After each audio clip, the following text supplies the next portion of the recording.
Hello guys, मैं जितेंद्र तिवारी एक बार फिर से आप लोगों का अपने YouTube चैनल पर स्वागत करता हूं।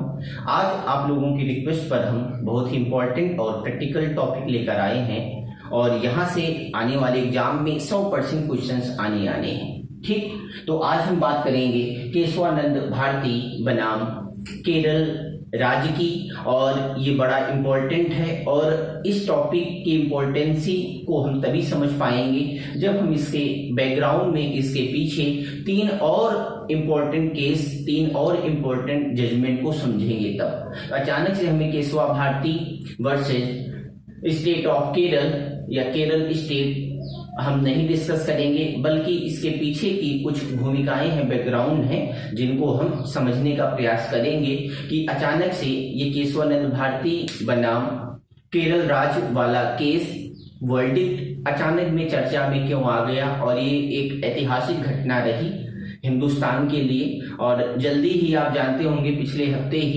वीक में ही संडे में केशवानंद भारती जी का देहांत हुआ, इसलिए और ज्यादा ये वर्डिक्ट जजमेंट चर्चा में रहा। तो इसके पहले तीन केस हैं। एक केस लिखा हुआ है शंकरी प्रसाद विस यूनियन ऑफ इंडिया। तो शंकरी प्रसाद बनाम भारत संघ केस 1951 में हुआ था। तो साथ साथ मन करे ना तो ईयर भी लिख सकते हैं आप, 1951। आप जानते हैं अपना संविधान, अपना कॉन्स्टिट्यूशन 26 जनवरी 1950 को इम्प्लीमेंट होता है, लागू होता है, और संविधान के लागू होते ही एक साल भी नहीं बीता था कि विद इन ईयर रिफॉर्म्स होने लगते हैं, भारतीय संविधान में अमेंडमेंट होने लगते हैं।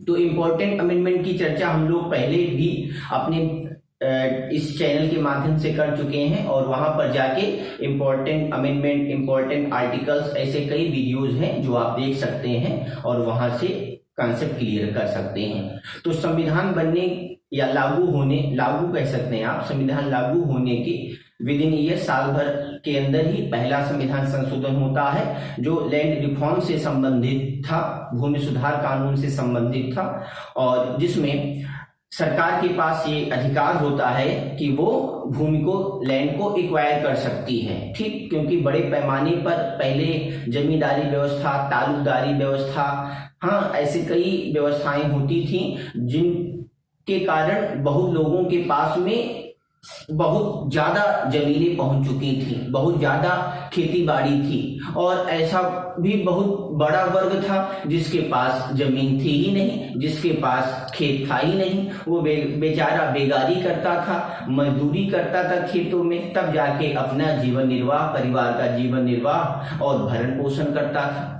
तो ये जो कंट्रोवर्सी थी ना, ये जो इनबैलेंस वाली कंडीशन थी, इसको हमारी भारत सरकार ने समझा, महसूस किया, क्योंकि अंग्रेजों को इससे ज्यादा ध्यान, कोई फायदा था नहीं, इसलिए इस विषय पर उन्होंने अपना ध्यान केंद्रित नहीं किया।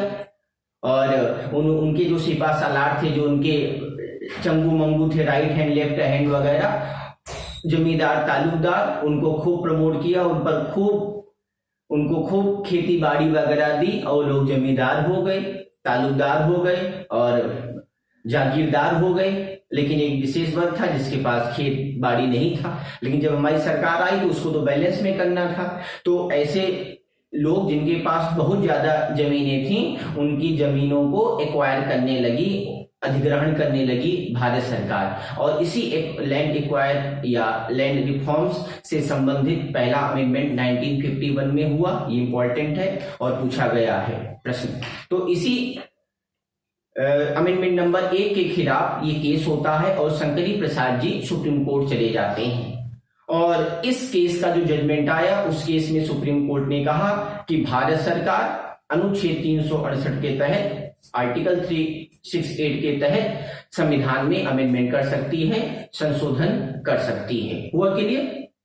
तो मूल अधिकारों में भी संशोधन किया जा सकता है, अमेंडमेंट कॉन्स्टिट्यूशन में किया जा सकता है। ये कौन से केस में आता है भाई सामने बातें? तो याद रखना, शंकरी प्रसाद बनाम भारत संघ। हुआ क्लियर? नेक्स्ट, सज्जन सिंह बनाम राजस्थान गवर्नमेंट, इसमें भी याद रखना वही जजमेंट आया सुप्रीम कोर्ट का फिर से, जो उसने शंकरी प्रसाद बनाम भारत संघ वाले जजमेंट में अपना वर्डिक्ट दिया था, केस में अपना जजमेंट दिया था, अपना वर्डिक्ट दिया था, ठीक, अमेंडमेंट 1 को लेकर। तो इस सज्जन सिंह बीच राजस्थान गवर्नमेंट में भी सुप्रीम कोर्ट ने कहा कि भाई अनुच्छेद 368 के तहत यहां पर भी सरकार क्या कर सकती है, अमेंडमेंट कर सकती है, संशोधन कर सकती है हमारे संविधान में, हमारे मूल अधिकार में। तो याद रखना, शंकरी प्रसाद बनाम यूनियन ऑफ इंडिया और सज्जन सिंह बनाम राजस्थान गवर्नमेंट, इन दोनों में सेम जजमेंट आया, ठीक। लेकिन आगे चल के, अच्छा इसका भी ये याद रखना क्योंकि इंपॉर्टेंट है, केशवानंद भारती बनाम केरल राज, इसलिए ये बैकग्राउंड वाला भी पूछा जा सकता है। तो सज्जन सिंह बीच राजस्थान गवर्नमेंट केस 1965 में आया, 1965 में आया, 1951, 1965, और एक बड़ा जजमेंट आया 1967 में, 1967 में। कौन सा केस आया? गोलकनाथ बीच पंजाब गवर्नमेंट। तो हेनरी गोलकनाथ और विलियम गोलकनाथ नामक 2 भाई थे और दोनों ने जब पंजाब गवर्नमेंट के द्वारा, पंजाब सरकार के द्वारा लैंड एक्वायर की जाने लगी और लैंड रिफॉर्म संबंधित कानून पंजाब में भी लागू हो गए, तो इसके खिलाफ ये दोनों भाई हेनरी गोलकनाथ और विलियम गोलकनाथ, ये दोनों सुप्रीम कोर्ट जाते हैं। और इस सुप्रीम कोर्ट, इस केस में सुप्रीम कोर्ट ने जो वर्डिक्ट दिया, जो जजमेंट दिया, इन दोनों केस के खिलाफ दे दिया, उलट दिया जजमेंट को, अपने पूर्ववर्ती दोनों जजमेंट को उलट दिया। और अब सुप्रीम कोर्ट ने अपने वर्डिक्ट में क्या कहा कि याद रखना, बड़ा इंपॉर्टेंट पॉइंट है, और इन दोनों वर्डिक्ट से, इन दोनों जजमेंट से भी ज्यादा इंपॉर्टेंट है गोलकनाथ बनाम, याद रखना, पंजाब गवर्नमेंट। इस केस में क्या कहा सुप्रीम कोर्ट ने? इसमें कहा कि अनुच्छेद 368 के तहत ये जो अभी तक अमेंडमेंट का अधिकार था, सरकार के पास संविधान में संशोधन करने का अधिकार था, ये अब नहीं रहेगा। मतलब अनुच्छेद 368 के तहत मूल अधिकारों को, याद रखना, और जगह हो सकता है अमेंडमेंट और कर भी रही थी सरकार, लेकिन स्पेशली गोलकनाथ बनाम पंजाब गवर्नमेंट वाले केस में सुप्रीम कोर्ट ने कहा कि मूल अधिकार में संशोधन नहीं किया जा सकता, मूल अधिकारों को लिमिटेड नहीं किया जा सकता। इसके पीछे 2 पॉइंट और समझना। इस समय क्या होता है कि ये जब केस आता है तो उस समय ना, आप जानते हैं कि सरकार तेजी से ना और जल्दी जल्दी अमेंडमेंट कर रही थी। तो 2 अमेंडमेंट इंपॉर्टेंट हैं। एक तो आपका हो गया, आप जानते भी होंगे, अमेंडमेंट नंबर 24। अमेंडमेंट नंबर 24 क्या है? तो अमेंडमेंट 24 इसीलिए आया था कि 368 के तहत सरकार किसी भी अनुच्छेद में अमेंडमेंट कर सकती है, संशोधन कर सकती है। और अमेंडमेंट 25 क्या था?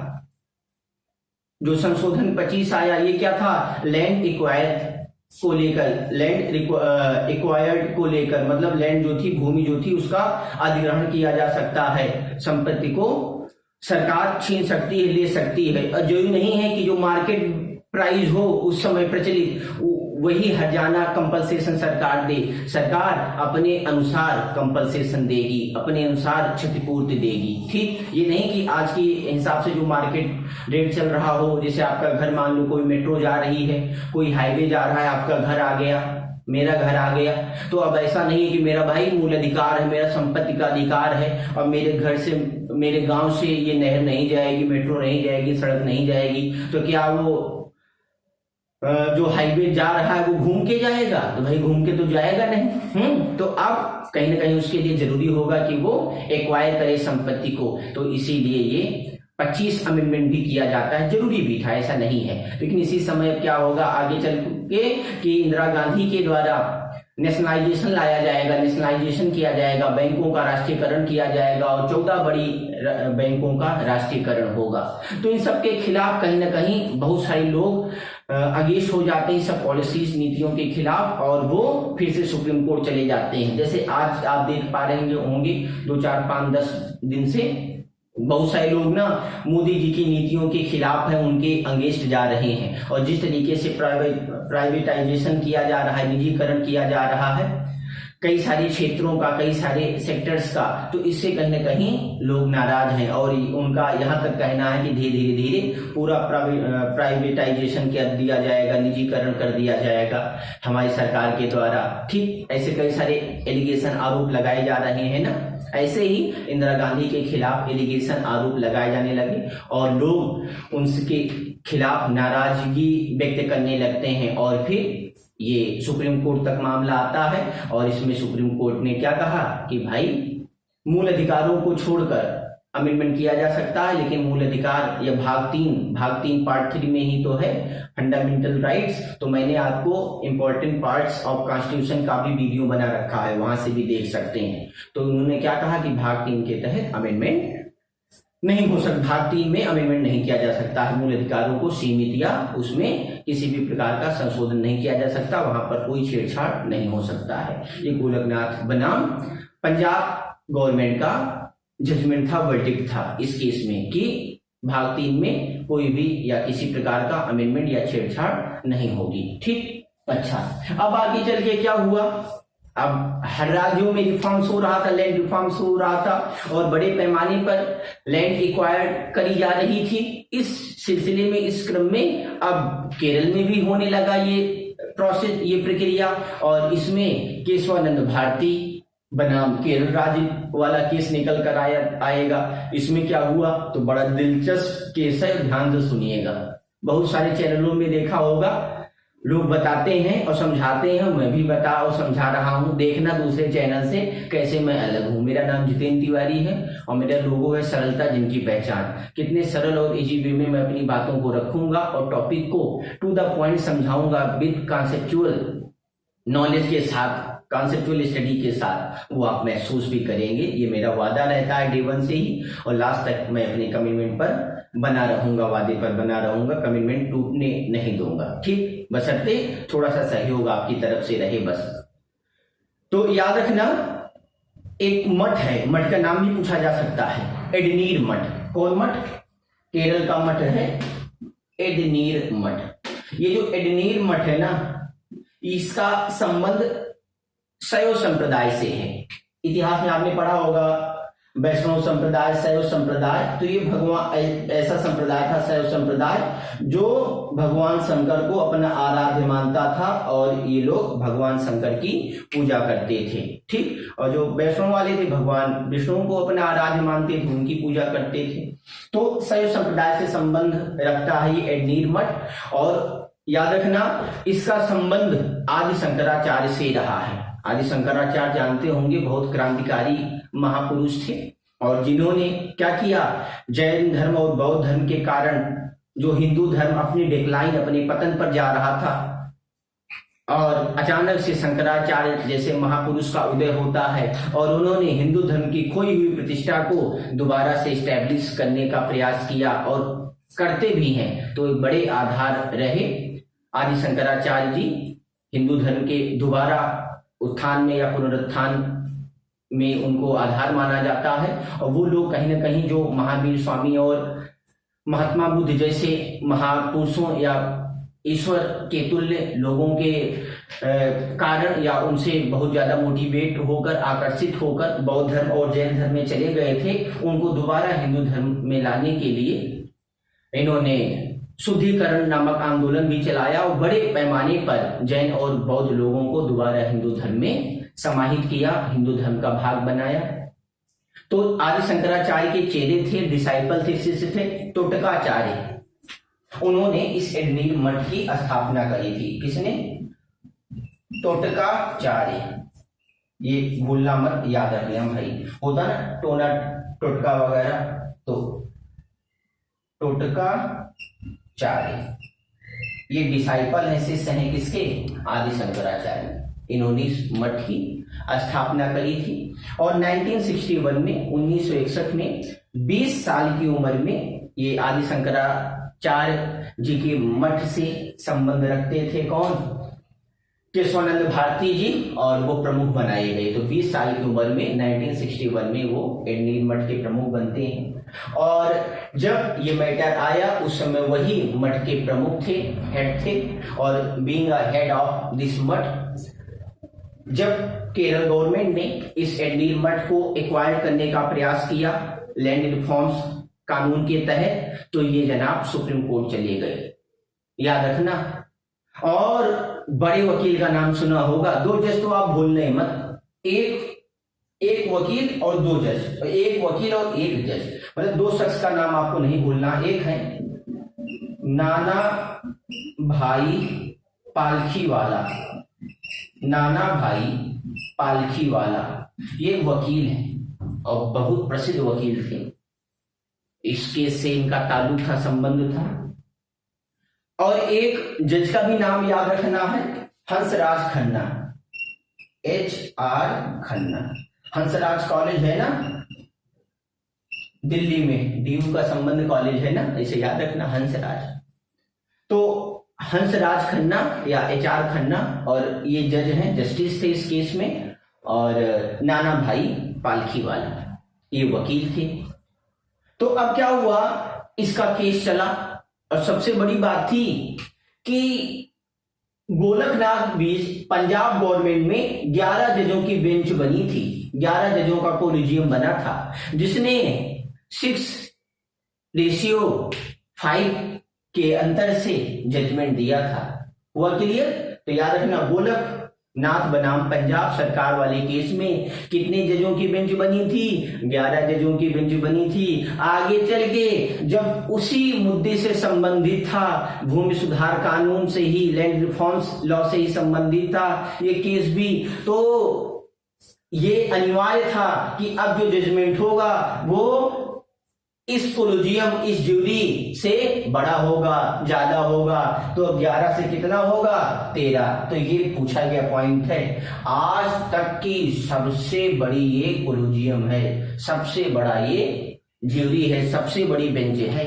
ठीक ना, 13 जजों की। इससे पहले कभी इतने जजों की बेंच ना बनी। और जहां तक मेरा एक्सपीरियंस है, मैं भी कोई लक्ष्मीकांत त्रिपाठी, लक्ष्मीकांत या फिर ब्रजकिशोर शर्मा और DD बसु जैसा नहीं हूं, लेकिन मुझे भी बीइंग इंडियन सिटीजन बहुत ज्यादा संविधान और कानून की जानकारी है। और मेरा अपना एक्सपीरियंस है कि शायद ही इससे बड़ी बेंच कभी बनेगी, न कभी बनी है और न कभी बनेगी। अयोध्या केस जानते होंगे, बाबरी विध्वंस वाला मामला, इतना बड़ा मुद्दा था और इतना पुराना मुद्दा था। इसके लिए कितने जजों की कोलिजियम बनाई गई, ये भी पूछा जा सकता है एग्जाम में। 5 जज, 5-0 से जजमेंट आया। तो सोचो, इतने बड़े केस के लिए, इतने पुराने और धार्मिक और इतने बड़े केस के लिए 5 जजों की बेंच बनी, ठीक, और इसके लिए 13 जजों की बेंच बनी। तो शायद ही कभी अब इतनी बड़ी बेंच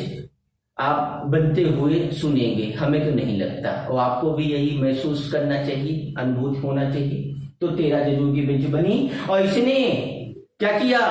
रिजल्ट दिया, उल्टा दे दिया। किससे? गोलकनाथ बनाम पंजाब सरकार वाला जो केस था, इसके अपोजिट दिया, जस्ट उलट दिया अपने पूर्ववर्ती केस को। और अब इस केस में क्या कहा गया? इस केस में कहा गया कि हमारी सरकार या जो सरकार है वो अमेंडमेंट कर सकती है। पहले क्या कहा गया गोलकनाथ बनाम पंजाब गवर्नमेंट में कि अमेंडमेंट नहीं हो सकता है, मूल अधिकारों में उनको सीमित नहीं किया जा सकता, भाग 3 या मूल अधिकारों को छेड़ा नहीं जा सकता सरकार के द्वारा। अब क्या कहा गया कि 368 के तहत, आर्टिकल 368 के तहत अमेंडमेंट हो सकता है, सरकार कर सकती है, भाग 3 में भी कर सकती है, मूल अधिकारों में भी कर सकती है, बशर्ते कहां नहीं कर सकती? Point should be noted, basic structure of constitution, जो संविधान का आधारभूत ढांचा है, जो संविधान का मूल भाग है, उसको छेड़छाड़ उसमें नहीं कर सकती, उसको नहीं चेंज कर सकती। हुआ क्लियर? नहीं हुआ क्लियर? हो गया क्लियर? तो अब बेसिक स्ट्रक्चर क्या है, प्रश्न बनता है जी, बताओ फिर बेसिक स्ट्रक्चर क्या है, मूलभूत ढांचा क्या है, मूल ढांचा क्या है संविधान का। तो इसको कभी भी सुप्रीम कोर्ट या दूसरे हाई कोर्टों ने परिभाषित नहीं किया है, निर्धारित नहीं किया है कि ये पार्ट, ये आर्टिकल या ये सेगमेंट मूल ढांचे में आएगा, बेसिक स्ट्रक्चर में आएगा। लेकिन जो कानून के ज्ञाता है, कानूनविद है, एक्सपर्ट है कानून के, उनका कहना है कि हमारी जो संविधान के जो विशेषताएं हैं, कैरेक्टर्स ऑफ कॉन्स्टिट्यूशन है, लगभग वही क्या है, बेसिक स्ट्रक्चर है, हमारे संविधान के मूल ढांचा है। और उसी हमारे जो कैरेक्टर्स हैं कॉन्स्टिट्यूशन के वही बेसिक स्ट्रक्चर है, और उसमें हमारी सरकार दखलंदाजी नहीं कर सकती, छेड़छाड़ नहीं कर सकती, उसमें संशोधन नहीं कर सकती। तो ये कुछ कैरेक्टर्स हैं हमारे कॉन्स्टिट्यूशन के, कुछ लक्षण हैं, विशेषताएं हमारी संविधान की, जिनको हम बेसिक स्ट्रक्चर के रूप में जान सकते हैं, बेसिक स्ट्रक्चर कह सकते हैं। एग्जैक्ट बेसिक स्ट्रक्चर क्या होता है, मूल ढांचा, हमें भी ना पता ना भाई, जो संविधान का अपने आप को बाप कहता होगा ना, उसको भी नहीं पता है। लेकिन जो कैरेक्टर्स हैं, परिभाषाएं हैं, उनको हम बेसिक स्ट्रक्चर के रूप में मान सकते हैं। ठीक, उस समय के साथ कोई बड़ा केस आएगा, उसमें सुप्रीम कोर्ट बताएगा कि ये भाई बेसिक स्ट्रक्चर है और ये नहीं है, ये मूल ढांचा है संविधान का, ये नहीं है। तो ये उसके ऊपर डिपेंड करता है, वो फिर से परिभाषित या निर्धारित करेगा कोई केस में। ठीक, तो हम इनको मान के चलते हैं बेसिक स्ट्रक्चर, इसलिए इनको जरूर नोट कर लेना। तो क्या हुआ कि अब भाई 13 जज थे, तो 6-6 बराबर हो गए। अब एक जज HR खन्ना, हंसराज खन्ना बचे, लास्ट में उनका नंबर आया, उनका जजमेंट क्या हो जाता, फिर क्लियर कर देता, कंक्लूजन निकल आता उनके जजमेंट से। तो अगर वो कहते कि नहीं भाई संशोधन हो सकता है बेसिक स्ट्रक्चर में भी, तो संशोधन होता, और नहीं हो सकता तो नहीं होता।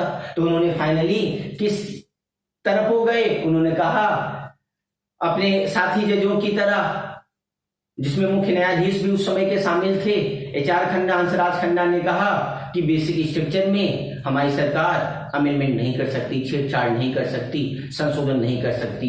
इस तरीके से 7-6 के अंतर से ये रिजल्ट आ जाता है। हुआ क्लियर? तो फाइनली कंक्लूजन क्या रहा, केशवानंद भारती बनाम केरल राज्य वाले केस में 7-6 से रिजल्ट आया। 13 जजों की कोलिजियम ने रिजल्ट दिया कि संविधान के मूल अधिकार में, ठीक, पहले क्या था कि मूल अधिकार में भी कदापि अमेंडमेंट नहीं हो सकता। यहाँ क्या कहा गया इस जजमेंट में 368 के तहत कि अमेंडमेंट हो सकता है, मूल अधिकार में भी अमेंडमेंट हो सकता है। कहा नहीं हो सकता, तो बेसिक स्ट्रक्चर जो मूल ढांचा है उसमें नहीं हो सकता। हुआ क्लियर? तो इसका कंक्लूजन क्या रहा, हमारे संविधान के बेसिक स्ट्रक्चर में अमेंडमेंट नहीं हो सकता, मूल ढांचे में अमेंडमेंट नहीं हो सकता, और 368 के तहत भाग 3 में भी अमेंडमेंट हो सकता है, किसी भी अनुच्छेद में अमेंडमेंट हो सकता है बेसिक स्ट्रक्चर को छोड़कर। यहां क्या कहा गया कि नहीं जी, 368 के तहत मूल अधिकार में या भाग 3 में अमेंडमेंट नहीं हो सकता। यहां क्या कहा गया, अमेंडमेंट हो सकता है बेसिक स्ट्रक्चर को छोड़कर। यहां क्या कहा गया, दोनों में तो अमेंडमेंट हो सकता है। यहां क्या कहा गया, अमेंडमेंट हो सकता है, यहां अमेंडमेंट नहीं हो सकता। यहां अमेंडमेंट हो सकता है बशर्ते बेसिक स्ट्रक्चर ना हो बस। अब बेसिक स्ट्रक्चर क्या होता है, तो भैया वो भी नोट कर लेना। संविधान की सर्वोच्चता, कॉन्स्टिट्यूशन सुपरमेसी, न्यायपालिका की स्वतंत्रता, इंडिपेंडेंस ऑफ जुडिशरी, संसदीय प्रणाली, पार्लियामेंट्री सिस्टम, स्वतंत्र और निष्पक्ष चुनाव, इंडिपेंडेंट एंड फेयर इलेक्शन, कल्याणकारी राज, वेलफेयर स्टेट, संघवाद, फेडरलिज्म, फेडरल, आप जानते हैं ना भारत एक फेडरल राज्य है, भारत एक संघात्मक देश है, बहुत पूछा जाता है। ऑलरेडी मैंने इन सब पर लगभग ऑलमोस्ट वीडियोस बना रखा है मैंने, आप चाहें तो हमारे प्ले लिस्ट में जाकर, चैनल के प्ले लिस्ट में जाकर आप वीडियोस देख सकते हैं, अपने कॉन्सेप्ट को क्लियर कर सकते हैं। तो याद रखना, किस अंतिम जज के जजमेंट ने कंक्लूजन निकाल दिया, HR खन्ना, हंसराज खन्ना।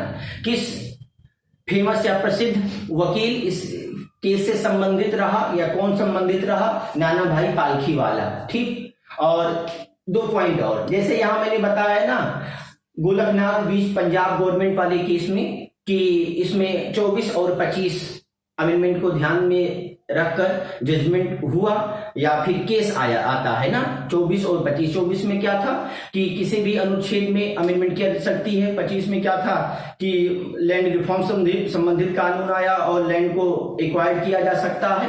ठीक, ये 25 अमेंडमेंट था और नेशनलाइजेशन हो रहा था, इसके खिलाफ ही तो गोलकनाथ बनाम पंजाब वाला केस आता है। और यहां पर क्या था, तो जो केशवानंद भारती साहब सुप्रीम कोर्ट जाते हैं आर्टिकल 32 के तहत, अनुच्छेद 32 के तहत, अनुच्छेद 32 को आप जानते हैं soul and heart of constitution कहा जाता है, हमारी आत्मा का हृदय, हमारी संविधान का आत्मा और हृदय कहा जाता है। किसको, तो याद रखना है आर्टिकल 32 को, ये पूछा गया पॉइंट है। और आर्टिकल 32 के तहत हम मूल अधिकारों के उल्लंघन पर उनकी सीमित, जब कोई सरकार सीमित करेगी तो हम सुप्रीम कोर्ट जा सकते हैं, ये हमें अधिकार है।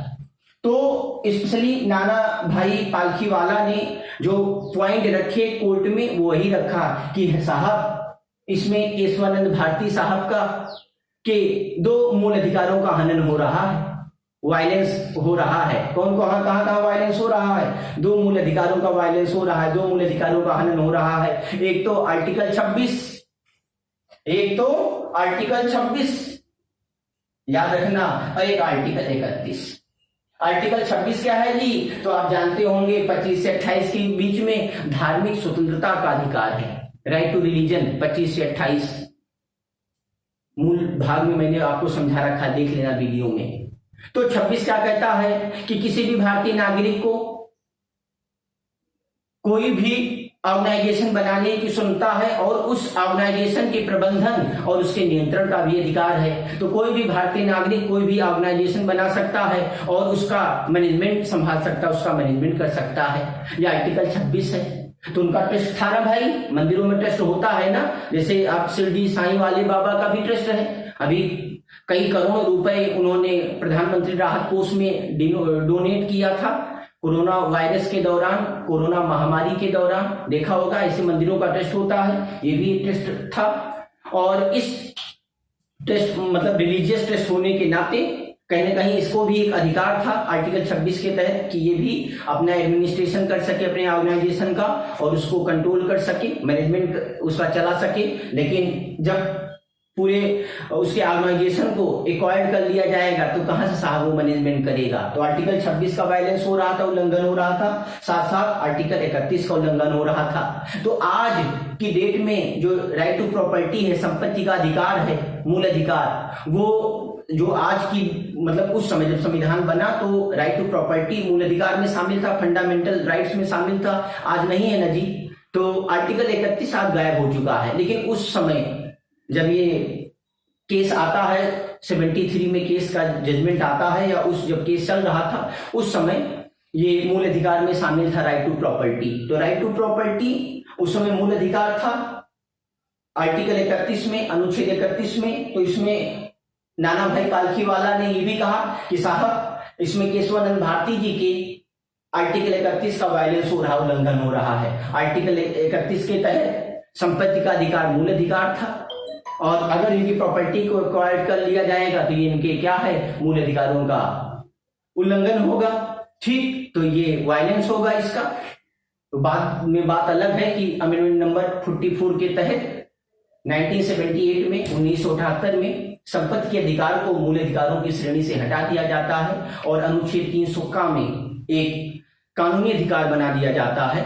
Later what happened, you know, right to property was removed from the category of fundamental rights and it became legal right in article 300A। तो संपत्ति का अधिकार आज मूल अधिकार नहीं रहा, लीगल राइट रहा, और इसीलिए कोई भी सरकार बहुत आसानी से बिना किसी बड़े अमेंडमेंट के हमारी प्रॉपर्टी को एक्वायर्ड कर सकती है। और यही किया भी था मोदी जी ने। आप लोग शायद छोटे रहे हों या समझदार रहे होंगे आप लोग, बहुत जल्दी की बात है। आप जानते होंगे डिमोनेटाइजेशन के समय, नोटबंदी के समय अचानक से सामने घोषणा होती है कि डिमोनेटाइजेशन लागू कर दिया जाता है, नोटबंदी लागू कर दी जाती है और ये बताया जाता है कि अब जो 500, 1000 की नोटें होंगी कुछ दिन बाद प्रचलन में नहीं रहेंगी, अब नई नोटों से काम चलाना पड़ेगा। ठीक ना? तो बहुत लोगों को बहुत परेशानियां हुई और सरकार ने लिमिटेशंस लगा रखी थी कि कोई भी व्यक्ति अपने खाते से उस समय केवल 4000 एक दिन में ही निकाल सकता था। बाद में 1000 की सीमा और बढ़ा दी थी 5000।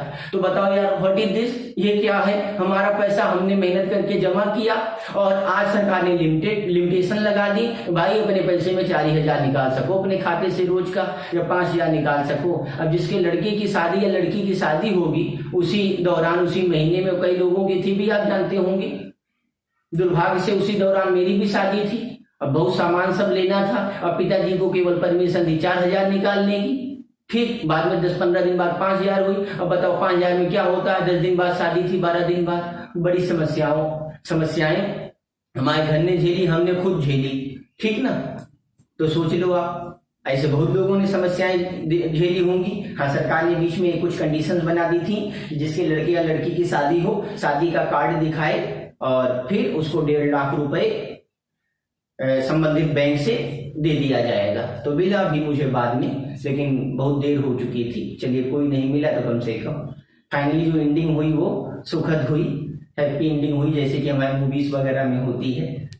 तो समझ में आ गया भैया, हुआ क्लियर। तो ये 26 और 31 का वायलेंस हो रहा था। इस नाते एडनीर मठ के प्रमुख, मठ का नाम याद रखना है, एडनीर मठ के प्रमुख आदि क्या नाम है, केशवानंद भारती जी सुप्रीम कोर्ट जाते हैं, याद रखना है, भूलना नहीं। ठीक, तो ये सारे पॉइंट आपको आशा करता हूं समझ में आ गया होगा।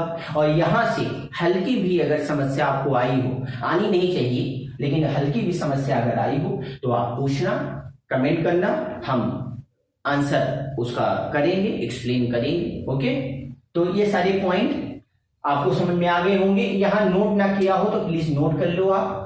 ये करेक्टर्स हैं हमारे कॉन्स्टिट्यूशन को, जिनको बेसिक स्ट्रक्चर या संविधान का मूल ढांचा माना जाता है। और अगर भाई वीडियो पसंद आई हो और पुराने आदमी हो आप, तो आप तो पक्का लाइक किए होंगे, लेकिन कोई घुमंतु प्रजाति का आदमी हो और अचानक से चैनल पे आ गया हो सर्च करते हुए केशवानंद भारती बनाम केरल राज्य क्या है चर्चा में रहा हो, या गोलकनाथ बनाम पंजाब सरकार मामला क्या है, तो अगर भैया आप नए आए हो, वीडियो आपने देखा है, तो आप लाइक जरूर करना और चैनल को सब्सक्राइब जरूर करना। और कोई डाउट हो तो आप कमेंट जरूर करना। बड़ी गर्मी हो रही है दिल्ली में, दिल्ली की सर्दी गर्मी दोनों आप जानते हैं प्रसिद्ध है। और दिल्ली की सर्दी में मैं आपके साथ लगा रहा लगातार, और दिल्ली की गर्मी में भी लगा रहा।